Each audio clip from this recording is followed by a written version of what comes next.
너희는 너희가 거주하는 땅을 더럽히지 말라.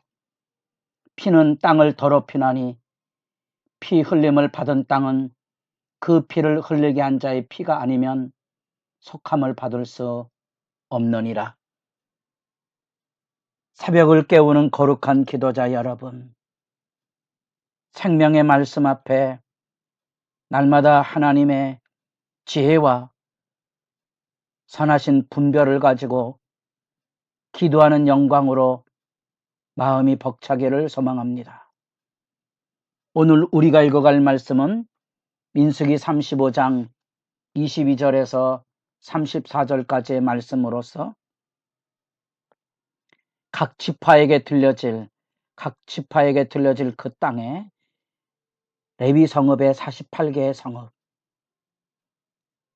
그 자기들의 지파 안에 하나님이 준 약속의 땅을 차지하거든 레위네 성읍을 보존해주고 그들이 그곳에서 살며 그들에게 그 백성이 종교적인 그런 섬김을 전념하도록 11조와 헌물과 마땅한 예우, 절기가 되면 같이 기뻐하고 즐거워하는 삶을 나눔으로써 그들이 그 땅에 하나님의 거룩을 보존하는 소중한 삶을 살게 하는 레위 성읍의 할당을 이야기하고 그 안에 이렇게 우리가 요단강을 정점으로 해서 동편의 세 곳, 서편의 세 곳에 도피성을 세우라는 하나님의 규례의 말씀이 있습니다.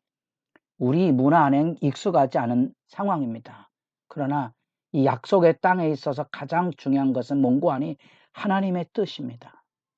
하나님의 율법을 지켜 행하는 건데 그 율법을 지켜 행하는 일에 있어서 가장 중요한 것이 생명 존중 사상입니다.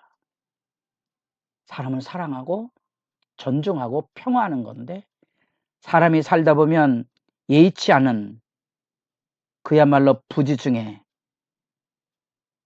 여러 가지 일상의 삶 안에 사람을 죽일 수 있는 상황이 벌어지는 상세한 규례들이 이제 여기 설명이 되고 그럴 경우 그 죄 없는 무죄한 자의 그 피, 다시 말하면 아기를 가지고 살인하지 않았는데 그 죽은 사람의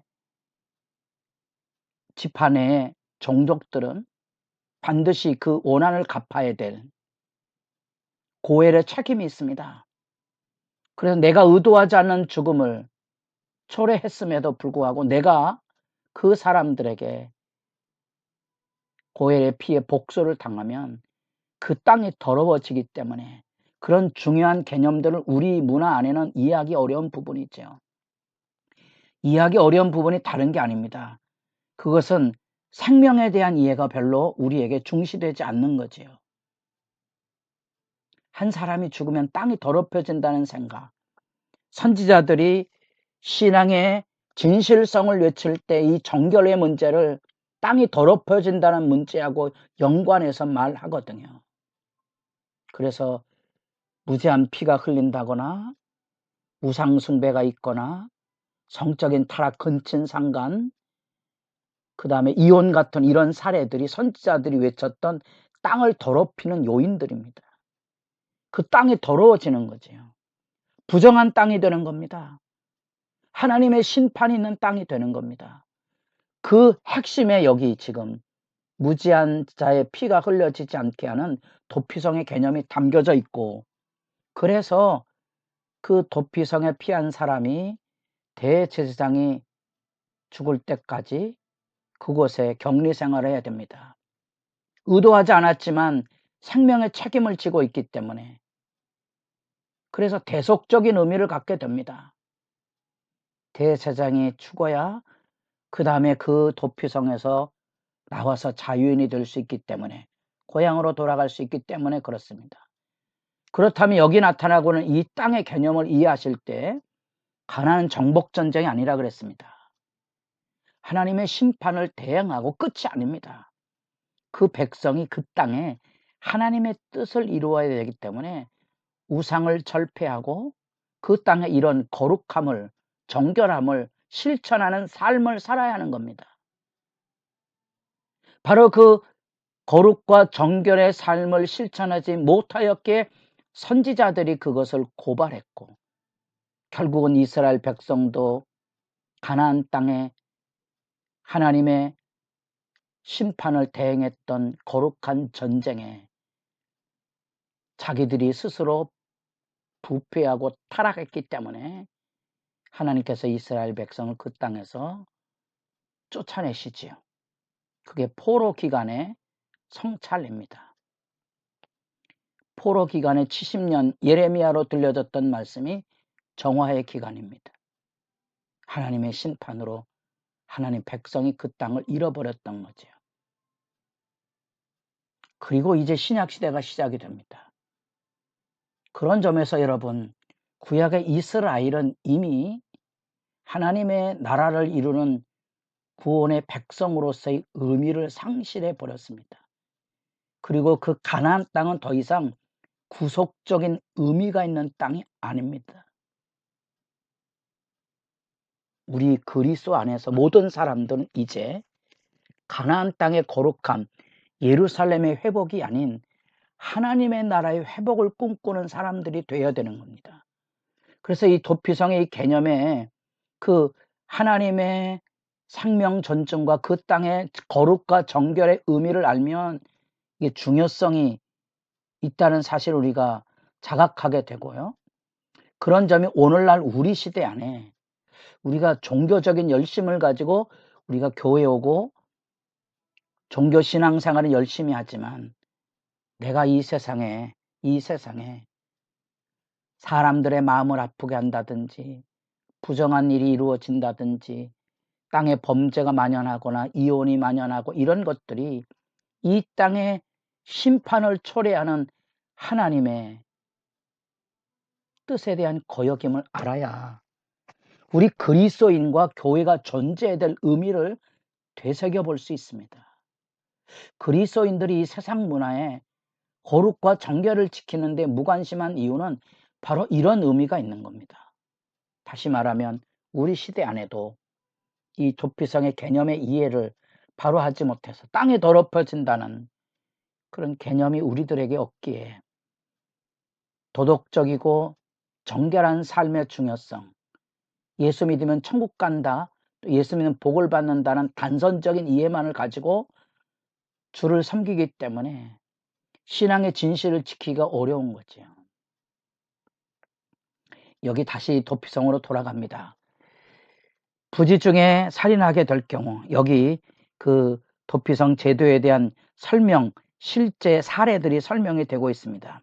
밀치거나 물건을 던졌을 때, 돌을 던졌을 때 내가 사람을 보지 못하거나 의도치 않고 무심코 그래서 생명이 희생됐을 경우 이 살인사건의 중체대함을 기억하고 정당한 재판을 통하여 고의성이 있다면 반드시 그 살인자는 처벌해야 됩니다. 성경이 말하고 있는 오늘날의 우리 기독교회가 사형제도에 반대하고 있는 이유는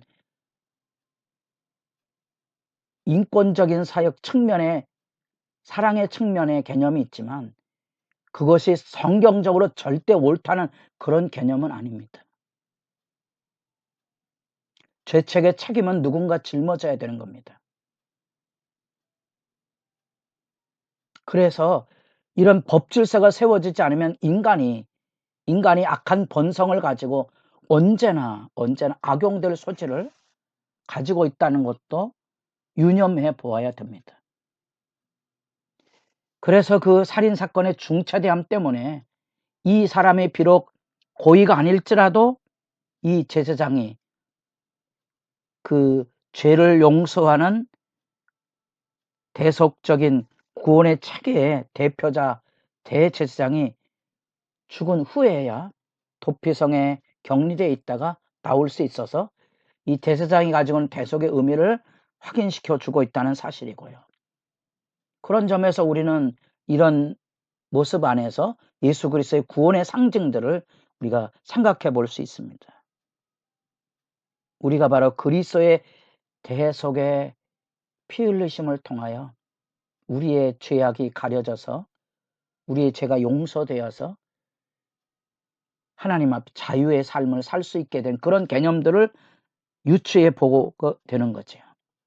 그리고 그 도피성이 격리되었음으로써 부지 중에 살인했음에도 불구하고 책임을 짊어져야 되고, 그리고 그 상황에 대한 적용의 가치를 분명히 원칙을 세워서 살인자는 처형하고 고의성 있는 자는 반드시 신분과 상황이 없이 처형함으로써 생명 속전이 허락되지 않는, 그래서 모두가 생명 가치에 동일한 존중을 받아야 될 그런 교훈을 이곳에서 들려주고 있습니다.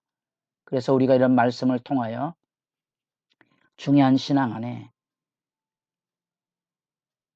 고의가 있었다면 반드시 필벌 처형을 당해야 하지만, 고의가 없다면 이렇게 도피성에 보호막이 되어서